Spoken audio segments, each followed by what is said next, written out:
Thank you, friends. Always warm welcome. Very much. Warm welcome.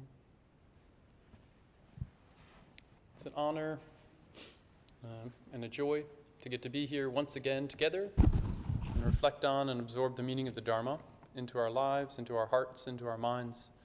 So as Venerable Khenpo Rinpoche and all these lineage masters have encouraged us time and again, there are these three ways that we align ourselves with a living Dharma, that we become, living Dharma. And these three ways are renunciation, Bodhichitta, and pure perception.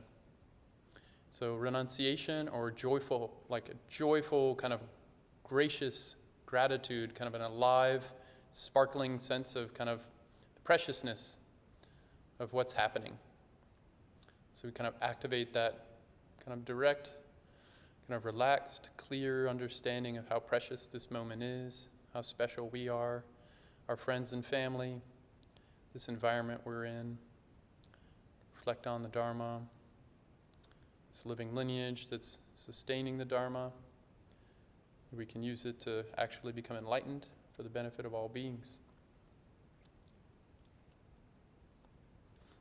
And then secondly, we extend that for the benefit of all beings. Like, we're actually reflecting on this. We go for refuge so we can actually serve all beings. More skillfully help others feel happy right now and then long term, forever. And the only way to have long-lasting happiness is to become free of suffering, the causes of suffering, this enlightenment. So we're really doing this with kind of this bright motivation that made this become a principle, ripe, rich, perfect condition for all beings to become happy and be free of all suffering and the causes, so to be enlightened.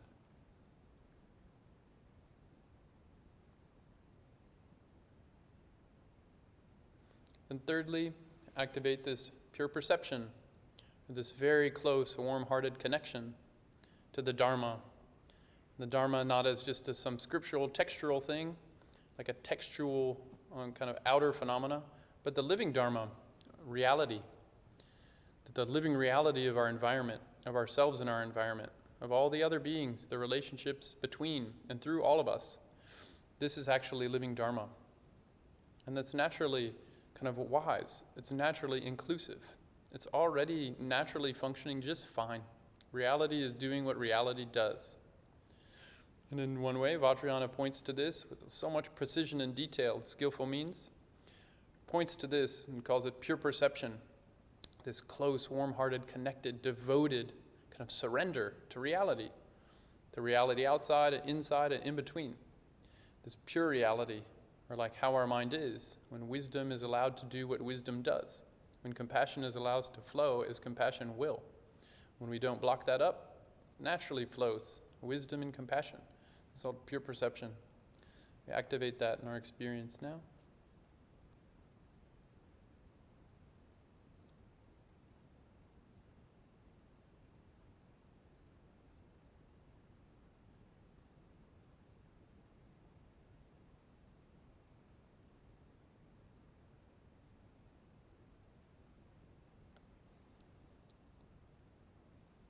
So the topic today, I thought to just reflect on and contemplate a little bit, was accessing the power of belief.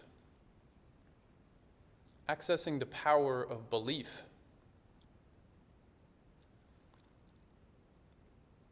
I think sometimes I kind of hear, kind of get a sense of, and in myself feel like what we need to do is go beyond all these beliefs. This dogma, blind faith, just belief. Rote belief. As if all the beliefs we have are just bad. They're all holding us back, inhibiting us, kind of locking us up. And I think in terms of Buddha Dharma, specifically in Vajrayana, this is not true. There's the rare few accomplished individuals and Ati Yoga, Dzogchen, Mahasandhi practitioners that actually have gone beyond all conceptual grasping. They don't need concepts or beliefs anymore. They're really beyond all views. They no longer cling to any views. But up until that point, the ninth yana or vehicle, every other vehicle or approach, every path, every yana includes concepts. It uses concepts to then lessen the grasping onto those concepts. So in this way, belief isn't bad in and of itself. It's our grasping, just like we've heard so many times. It's our grasping onto the belief. It's our grasping onto the view that's the problem. We don't need to erase reality. We don't need to erase these relative patterns. How could we ever? That's called nihilism. We're not trying to erase beliefs. We're trying to become more flexible and skillful with how we use them. So we can use these beliefs, these views, these patterns to actually include more reality, more of nature, more of Dharma, more yanas. That's why the higher vehicles or yanas include the lower yanas and vehicles, but they transcend the limitations or the grasping onto those restricted patterns of just those kind of smaller or less inclusive ways of being with reality. They include the valuable contributions like Sravakayana, Bodhisattvayana, outer tantras, inner tantras. Dzogchen includes all of these, but doesn't stay in any one set of these beliefs. It keeps going beyond them, beyond the grasping onto any one approach. So it's inclusive.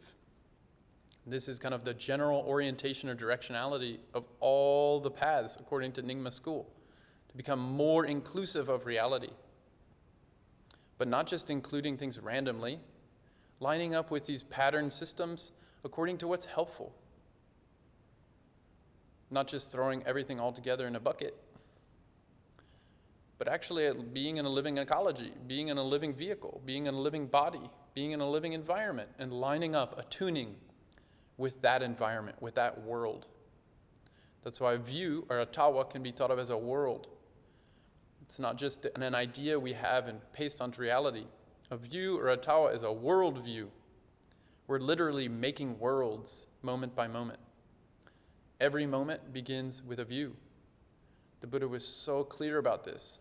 Venerable Khenpo Rinpoches have taught this so clearly. First, have a very clear view, then stand and walk on the path. Venerable Khenchen Palden Sherab Rinpoche has emphasized this so many times over the years. Clearly establish a view, then walk on the path. We need to be very precise about the view, about the pattern, the world we're in. Otherwise, how will we know what the meditation is? How will we know what our activity or behavior is? How will we know what the result's going to be? Always these follow together as a complete and coherent system of view, meditation, conduct, fruition. Always is taught like this in Nyingma school of Tibetan Buddhism. So how do we use a view, a belief, a worldview, a filter? How do we use the whole world that it opens us to? That world we're making moment by moment. How do we use it so that it encourages and empowers us to have more kind of ability to bring about happiness of self and other, freedom of self and others? It's not a question of erasing views. It's going beyond the grasping onto any one view or one set of views, releasing the grasping, and let the kind of nature, the world, naturally do what the world would naturally do. This is kind of oriented towards pure perception, like I mentioned a little bit earlier. So in general, there's three kinds of beliefs, three kinds of views. How do we access the power of these? This is very general. There's negative beliefs, positive beliefs, and then going beyond belief. Often the Rinpoches talk about this as negative duality, positive duality, non-duality, or negative grasping, positive grasping, non-grasping. This is taught by the Buddha. This is said to be the complete teaching of the Buddha, to give up harm, to do virtue, perform virtue, and tame your mind. Be with your mind, nature of mind. So if you look at this from the higher yanas, Mahayana, and then Sutra Mahayana, Tantra Mahayana, this is saying give up negative grasping, perform positive grasping, recognize non-grasping, wisdom. So then simply put, this is the path of the two accumulations. Perform merit, accumulate merit, and recognize and be wisdom. These are always said to be the two essential aspects of any path. The great Dudjom Tersar Rinpoche really emphasized this. Ground is relative and absolute truth. Path is the two accumulations, merit and wisdom, positive grasping and non-grasping. And the result is the two bodies, formless body and form body, Rupakaya and Arupakaya. Rinpoche's emphasizes so much. So here we're looking more at the path. Perform positive grasping, positive belief. Go beyond belief. Recognize non-grasping wisdom mind. So in this way, we're using positive grasping wherever our mind and heart are. We're using it as a leaping off point into wisdom. We use positive grasping to recognize non-grasping. We use merit as a pattern system, as a view, a worldview, a world we're in. We use the world, we pay attention to the world, and we kind of grow it in a flourishing, nutritious way so that we relax and let the world do what the world does. It's already intelligent. Our mind and heart are already intelligent. They're already including, they already embrace. It's already compassion. This is key core Buddha nature teachings, third turning of the wheel of Dharma. Buddha nature is already there, outside and inside, in every single mind. We don't have to make it be there. We have to allow it to do what it does. Allow Buddha nature to shine as it shines. And the more inclusive the belief, the more inclusive the world, the more the Buddha nature shines on. This means the one way we can talk about this also is a coherence. The more coherent a view, the more inclusive a view, then the more it allows Buddha nature to shine through it. So it's in the kind of Sutra Mahayana language, the less it's obstructed by emotional obscuration and cognitive obscuration. Buddha nature is just shining brightly because these are being removed. And these views, these beliefs we have, it's not just one big blanket belief. There's really very tangible beliefs, tangible patterns, really, really, really subtle patterns. But any way we orient is a belief. Any way we orient at all is a belief, a view, a patterning system that we're aligning to, rules we're following, roles we're kind of sinking into. We don't have to erase these patterns or these roles or these rules. We have to go with them in a skillful way, oriented towards what? Greater inclusion, wisdom, more benefit, more self-other benefit. This is like the general thrust of Bodhichitta, the heart mind of enlightenment of the Bodhisattva path. So these three things, in one way, these are just some very general points. It's talking about we can't avoid belief because we always come with a view. What kind of view? There's negative views, positive views, and views that go beyond views. The nature of a view. There's negative grasping, positive grasping, non-grasping. So we need to be real clear in my mind right now, my heart right now. What's locking it up? That would be negative. What's opening it up? The Buddha nature is coming out more. That's positive. And what's allowing it to just be what it is? That's non-grasping. That's wisdom. Beyond any view, any conceptual designation, any locking mechanism. No grasping.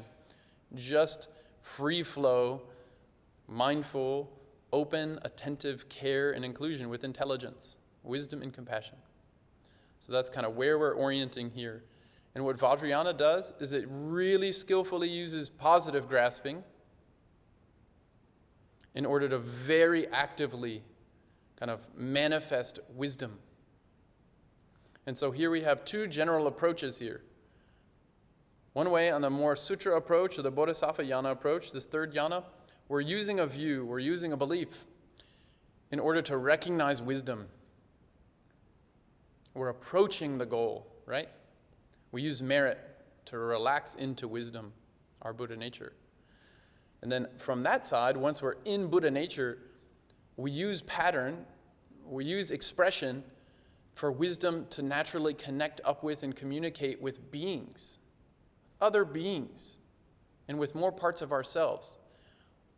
We include more worlds, more views, more patterns, more of relative truth. Absolute truth naturally includes more of relative truth. They're not in a big battle.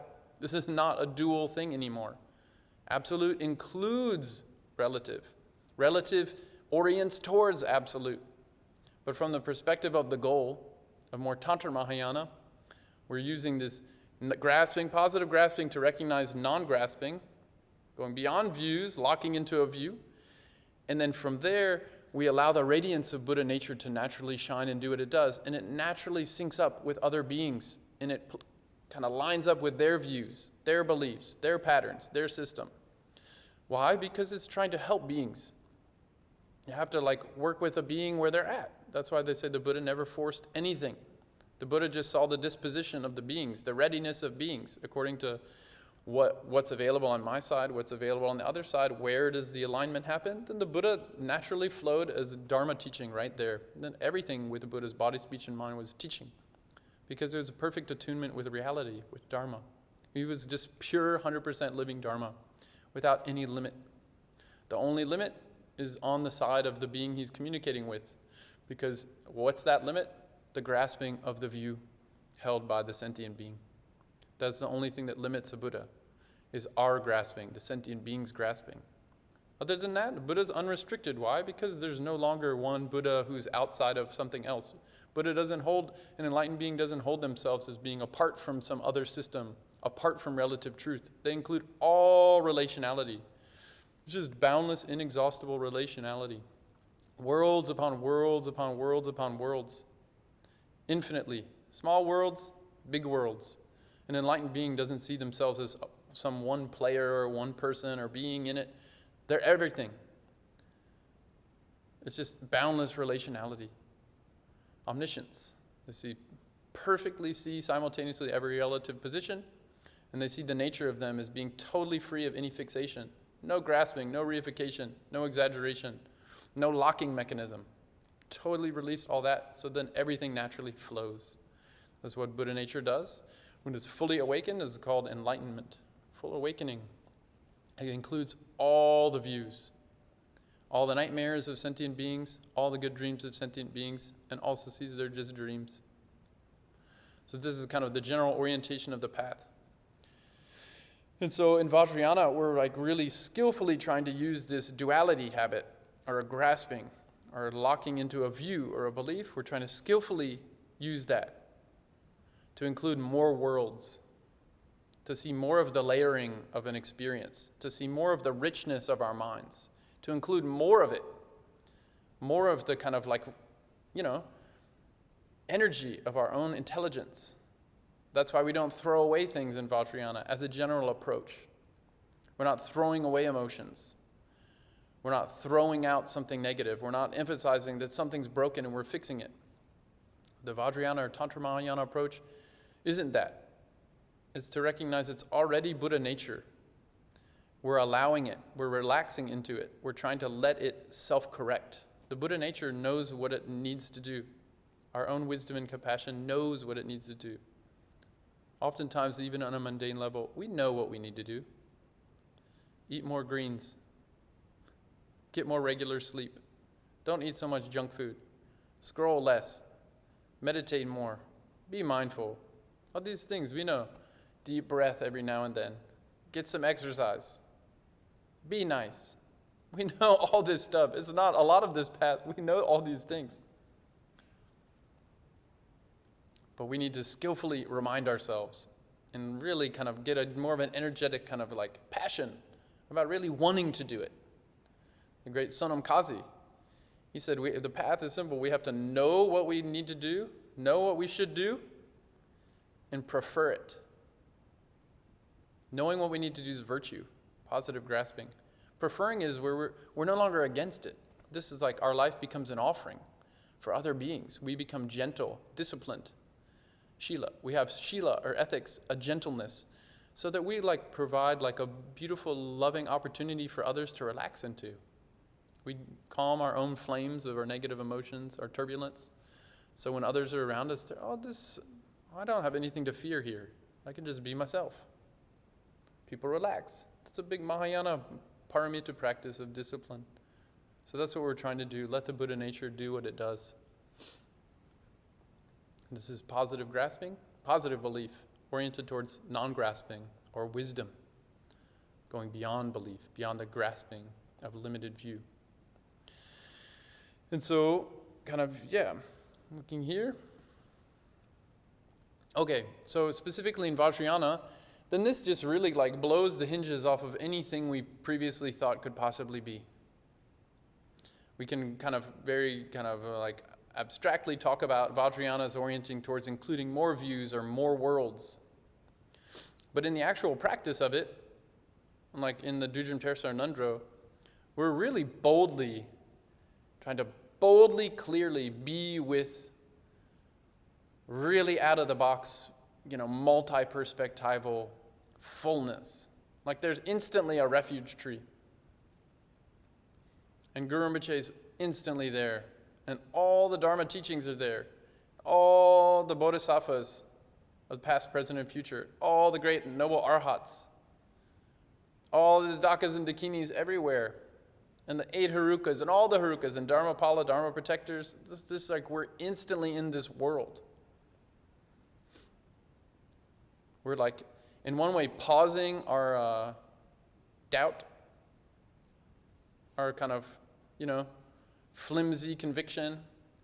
We're pausing that. Or, in the other way, we're courageously embracing the vivid richness of our experience of reality. This could be true. Guru Rinpoche could be here. This whole refuge trees could be here, and I just been missing it. I just didn't see enough. So in one way, we're just vigorously, courageously, with Vajra awareness, with beautiful open-hearted, confident joy. This is an enlightened mandala now, an enlightened world, sacred world. And on the outset, we use that as a belief. In visualization, or the creation stage practice, Kerim, it's called Samye Sattva, as one example. We use an imagined belief structure. What's the Buddha? What's the retinue? What's the Buddha holding? What's the Buddha represent? What colors? What ornaments? What implements? What are they doing? What's the purpose? These are all beliefs, positive beliefs. We're literally using a map of a pure sacred world, a mandala, and we're conceptually holding it in place. And then what we're trying to do is recognize that it's already there. That's the Jnana-sattva, the wisdom being. So we use an imagined map, an imagined world, so we can just actually courageously see this mandala is already here. It's the very living fabric of reality. And it's not a fixed frozen view. It's not a fixed frozen pattern of reality. Guru Rinpoche can appear as Chenrezig, and can appear as Amitabha, and it can appear wrathfully, and semi-wrathfully, and peacefully, and with a consort, without a consort. The nature's totally flexible.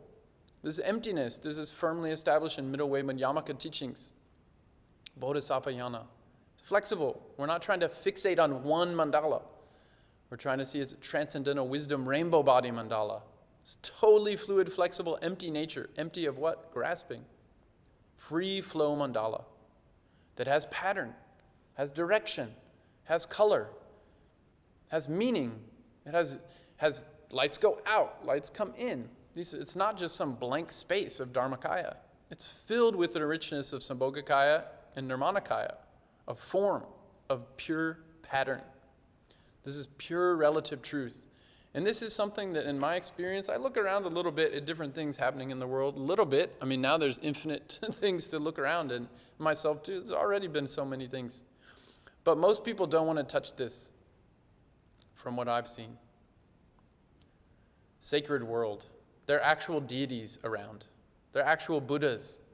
There are actual Bodhisattvas. Not just imagined Bodhisattvas. An image of a Buddha.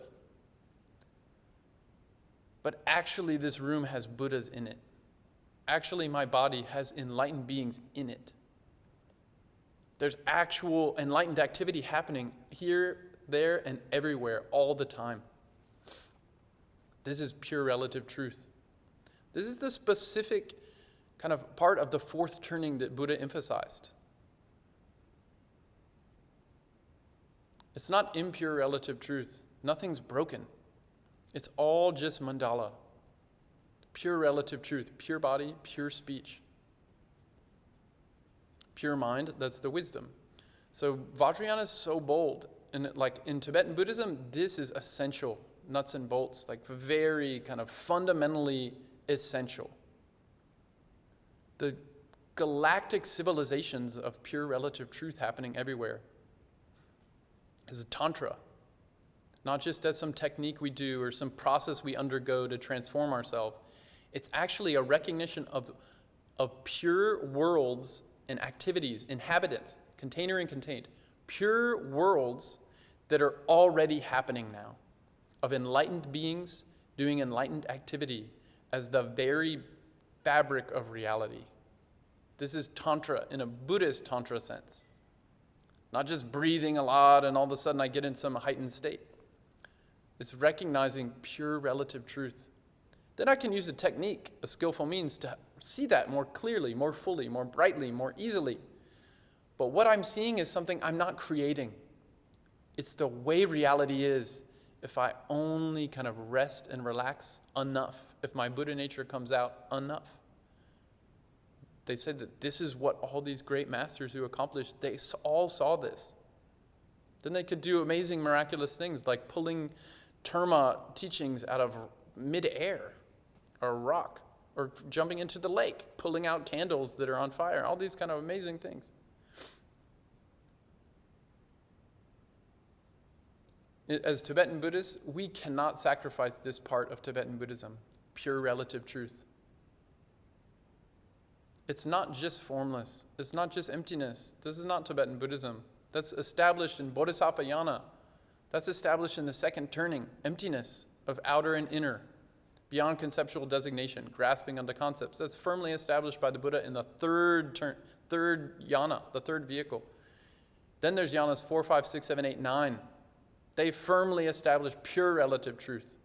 Not just pure body, but pure speech and pure mind. That's called pure relative truth, Tantra. There are actual deities, pure body, and actual mantra, pure sound, outside, inside, in between.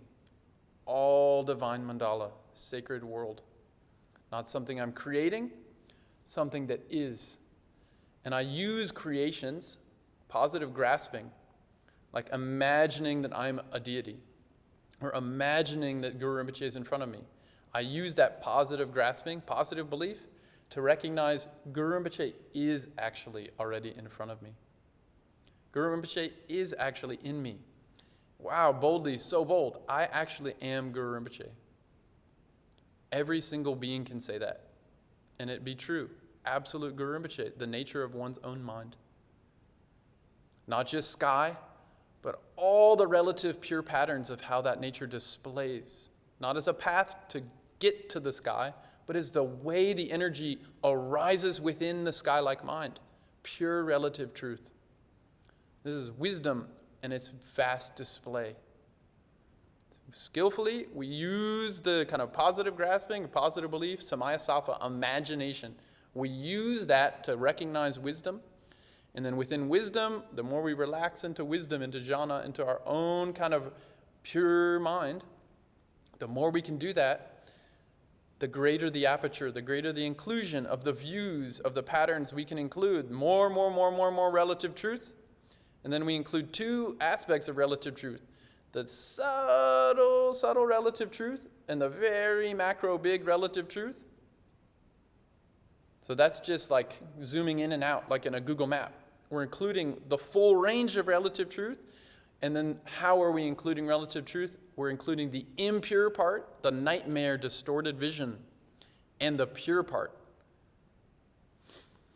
Pure body, pure speech, all the different wisdom mandalas of all the infinite varieties as they phase in and out of each other depending on what's helpful for sentient beings to wake up. So these two aspects of relative truth, we're including the full spectrum of relative truth from small to big, from outer to inner, from the whole range of relationality. And then we're also including a different mode of experiencing relative truth. Impure relative truth, pure relative truth. That's a mode or a way of seeing.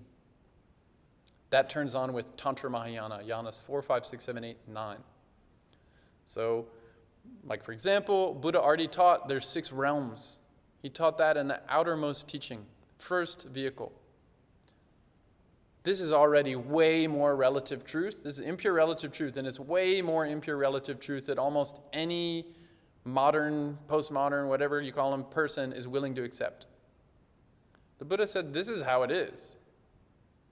There's all kinds of hell beings and hungry ghost beings and animals and asuras, anti-gods and god realms, gods, and so many of them. That's all impure relative truth.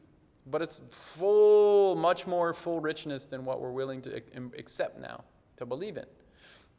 In addition, the Buddha said, well, once you get into this kind of more like Buddha nature starts to function more fully and you use skillful means to awaken more kind of completely, then all of a sudden you start seeing all these pure things you totally missed before, that we missed. There's all these Buddhas everywhere. There's all these enlightened activities happening everywhere. It's actually what's really happening. Everything else is just this distorted kind of jaundiced vision. It's a mistaken perception. All impure relative truth is not actually natural. It's totally made up. It's an utter hallucination. And this is interesting, because from the Tantra view, then all these other ways of we think are so real, like I'm in a temple, my name's Dragpa, my age is this, my gender is this, I just came from here, this is my language, English, all that, that's all hallucination. There's like a tiny little fraction of the full range of pattern that exists in the world, infinite worlds. This is just a tiny little speck of the full story. Tantra says it's a full story is inexhaustible. You're Guru Rinpoche, you're Vajrasattva, you're Tara, you're Vajrayogini, you're all these Buddhas and Bodhisattvas, all these internested mandalas. That's what we're using positive grasping in Tibetan Buddhism to fully embrace, to allow, to relax into. We use this imagined form to totally include all these worlds, all these ways of being and knowing that are the natural, it's our own natural intelligence. Logic and beyond logic. Science and beyond science, body and beyond body. All this we're including so much in the Vajrayana view. But it's not just imagination. We use the positive grasping to recognize wisdom expression, or the display of wisdom. That's Tantra.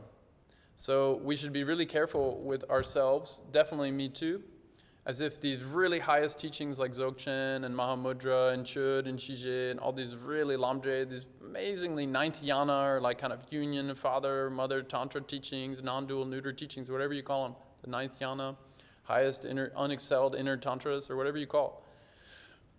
We're not just saying it's emptiness like sky, like be here now. That's third yana, Zen. Have to include that. But we also have to include pure relative truth, pure body, pure speech. That's called Tantra. All these vast worlds or civilizations of deity, mantra, dharmakaya. They're all included because reality includes them all. And so we use imagination to fully embrace them, the pure and the impure. The whole inexhaustible spectrum of impure, all kinds of nightmares and good dreams, and the inexhaustible spectrum of pure. And none of it's fixed or frozen. There's no final foundation. That's why in the end we avoid all the final big arguments on what's really real. There's no really real. Closer you look, it opens up further. It keeps opening. There's no final bedrock reality. Vajrasattva in the end isn't ultimately white. It can be any color. It only depends on what's helpful.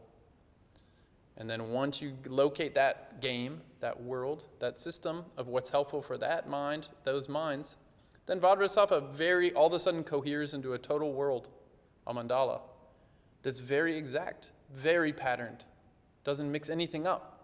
Relative truth is infallible. And then if that's not helpful anymore, it just phases into another world. And that's helpful then. It's always ever shifting because that's how actual living ecologies work. They're responsive, they're always dynamically moving in relationship to what's helpful. So it's like Buddha natures of different beings are syncing up with each other. And this makes the practice of Tibetan Buddhism, that's what they talk about as blissful or joyful. Because we're not having to create it, it's already there. We're just having to relax and enjoy it. And I'm not saying I can do that. I definitely hardly ever can do that. Maybe for 2 seconds, like 15 years ago or something. You can really relax into that. But that's really what Vajrayana is pointing towards. To just allow, it's so enjoy, the nature's here already. I don't have to create it. I'd relax into it and let it more fully come out. And let it dissolve my fixations, my grasping. And just really celebrate and enjoy the beauty of others, enjoy the beauty of myself, courageously. And so this is not just me talking about things. We can really see this very clearly, the 3 main points, as a takeaway. 3 main points that always have to be there in Vajrayana visualization practice or creation stage practice. Rinpoches have taught this many times. Their Essential Journey of Life and Death, Volume 1, teaches very clearly. Essential Journey of Life and Death, Volume 1. Indestructible Nature of Body, Speech, and Mind, that book. These 3 points, clarity, purity, stability. CPS. I think of it computer processing system, but whatever, sometimes acronyms are helpful to remember. CPS, clarity, purity, stability. Clarity is this aspect of detail. Khenpo Rinpoche says, clarity, we're trying to really, in a vivid detail, be with the mandala that we're in, the sadhana, like the Dudjom Tersar Refuge tree. And it's a living reality all around us. It's not a picture we're looking at. It's the world with a lot of detail, clarity. And the second way that he unpacks clarity is you really feel like it's there. Guru Rinpoche really is here. So are the Dakas and Dakinis and Arhats and Bodhisattvas and all the Dharma teachings, Dharmapalas and Harukas. They're all really here. That's clarity. You vividly feel it's really happening. That's an interesting belief there. But you're not believing it. You really feel it. That's clarity, essential for Vajrayana practice. The second, purity. It's already like this. It's not pretend. These enlightened, the nature of reality, body, speech, and mind is pure. Pure body, pure speech, pure mind. Deity, mantra, dharmakaya. It is this way. Pure relative truth. This purity. That's the second point. This mandala is really here. I'm feeling it, and it really is this way. It's just all wisdom display. Transcendental wisdom rainbow body, right? And the third, stability. Stability is one related to shamatha, or kind of something as if we're holding, like a samaya sattva, or kind of like an approach, like we're holding or concentrating, we're staying calmly or something, calmly abiding in the mandala. So important. We pick a sadhana, we pick a system, we have instruction on it, and we stay in that mandala. We actually learn to be shaped by that ecology. It opens us up. It opens our Buddha nature up. And that one way, like as an approach, we're holding ourselves in that mandala. So we're staying in the mandala.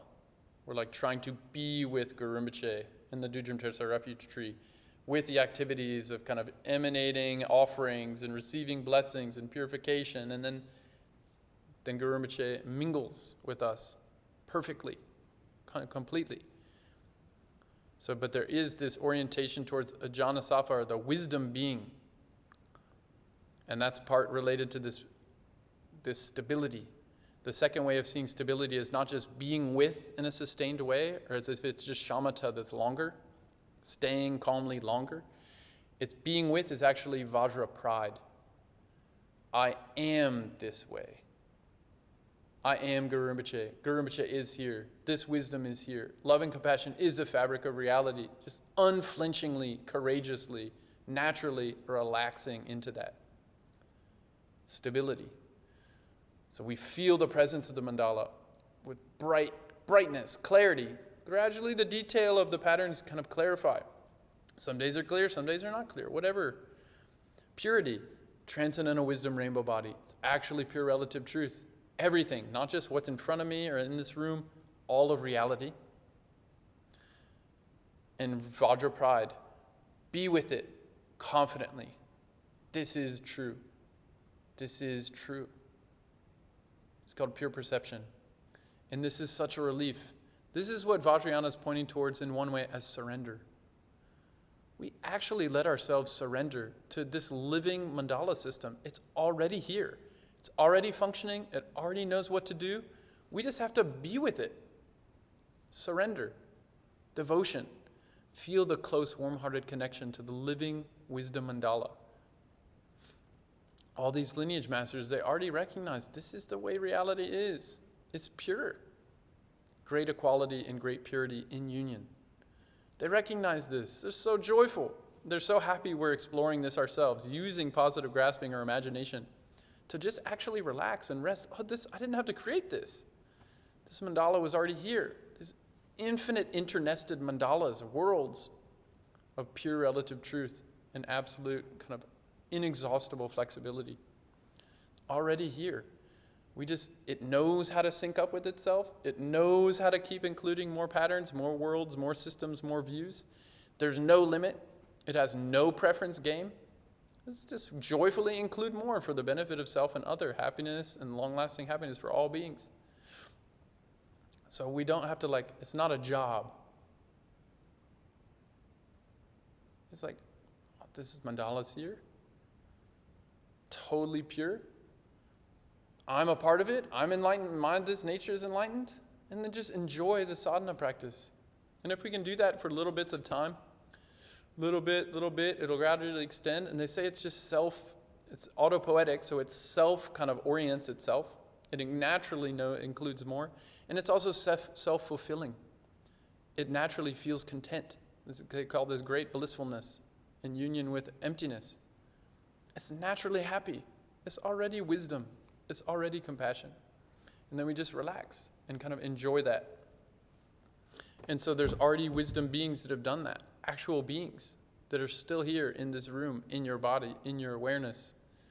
They're not playing games. They're not locked into any time frame anymore. They're not locked into any space frame. They flexibly move however is helpful. But they're actual beings that can do that. They're called jnanasattvas, wisdom beings, like the actual Tara. Not our imagination of Tara, but actual Tara. Actual Buddha, actual Guru Rinpoche. And then, so that's way out of the box of what most people are willing to consider. 1, the fabric of reality is actually enlightened. 2, there's actually wisdom beings in this reality we share now that are doing enlightened activity. Right now. In this very room we're in every part of our perception. It's how amazing. It's so wonderfully kind of vast and big. It's a bold, courageous view.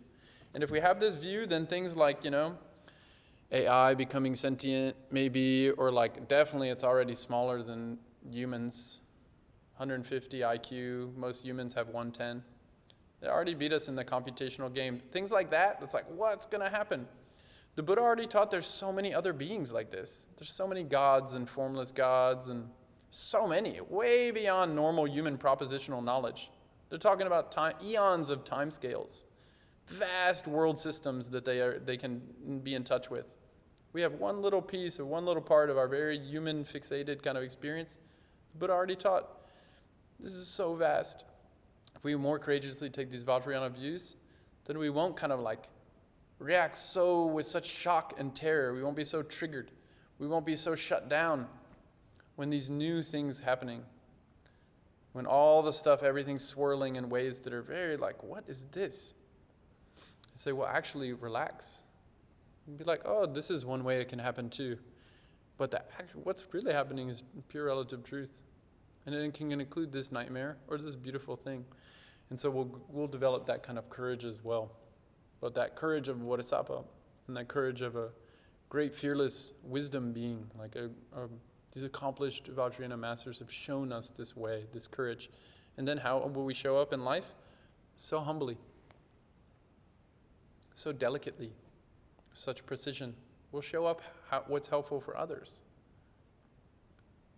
We can see that in our great teacher, Venerable Khenpo Tsewang Dongyal Rinpoche, Venerable Kenshin Palden Sherab Rinpoche, His Holiness Dudjom Rinpoche, Jiddo Yoshe Dorje. So many masters. Boundless wisdom. Such detailed, juicy, just heart beating, like saturated, really cozy, just glowing bodhicitta kindness all the time. And we're following in their footsteps now. And may we always directly connect to these extraordinary wisdom beings, follow in their footsteps, learn to give up the negative grasping, reveal like the wisdom grasping by using positive grasping or belief, accessing the power of belief, so we can really recognize the wisdom, outside wisdom, inside wisdom, in its natural union with compassion, all the time as living wisdom mandala, filled with living wisdom beings, right now, this very moment. Thank you, friends. Thank you. Thank you. Great, so now we get to do Dudjom Tersar Ngondro practice. We'll just have a brief kind of like silent meditation, kind of refresh it all. And then we'll go to the Dudjom Tersar Ngondro, revealed by His Holiness Dudjom Rinpoche, Jigdal Yeshe Dorje. I think we'll start, I think it's page 18 in most versions, with the prayer of calling the Lama from afar, a mind terma of His Holiness Dudjom Rinpoche. Page 18, spontaneous song of the original nature. Great, thank you.